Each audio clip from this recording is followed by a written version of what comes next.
नमस्ते प्रणाम। तो हमने चल रहे बनी सब कोहरा बाजार।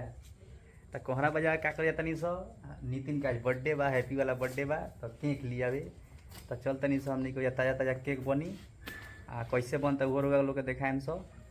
हमने के गाड़ी तैयार बा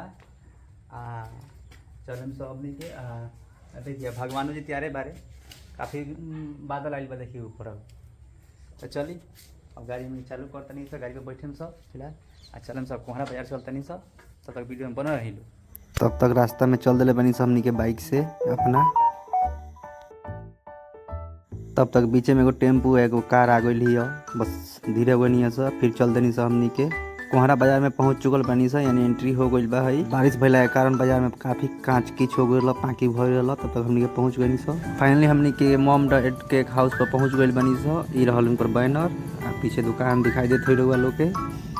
तब हमने गई सब अंदर जाके अब भाई से भेंट कर जाए केक वाला से। देखिए ये सब रहल केक के अलग अलग वैरायटी डिजाइन में, मैंने जौन पसंद बा ले सके चाहे वैसन बनवा सके। केक वाला भाई से ऑर्डर दिया लागल हो कि कितना पाउंड के केक बनी, कौन फ्लेवर बनी, ऐसा होके लागल। यहाँ देखिए भाई जी अपना हाथे खुद केक बनावे के चालू कर दिले बारे मशीन पर। केक के साइज मैंने बनावल जाता काट के। तब तक उजर का क्रीम लाग गई है ऊपर से, नचा नचा के लगावल जाता ऊपर। देखिए देख सकते हैं लोग। तो फिर ओकरा बाद ब्लैक कलर के चॉकलेट फ्लेवर क्रीम लाग गई है पर लगभग 80% केक बन के तैयार बा। एक बाद कुछ ऊपर और डिजाइन बनावे के रह गई बा, नाम लिखा था नितिन के। फाइनली हमने केक और बर्थडे के जो भी सामान होला वो ले बनी सब। अब चल रहा बनी सब के घरे।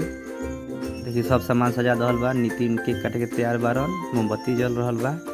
अब भैया हमार लुंगी गंजी पर बारे काफ़ी गर्मी होता तो गंजी पर बारे नितिन तैयार बांधल काट गई। भैया फुहारा उड़ावे लगल हन।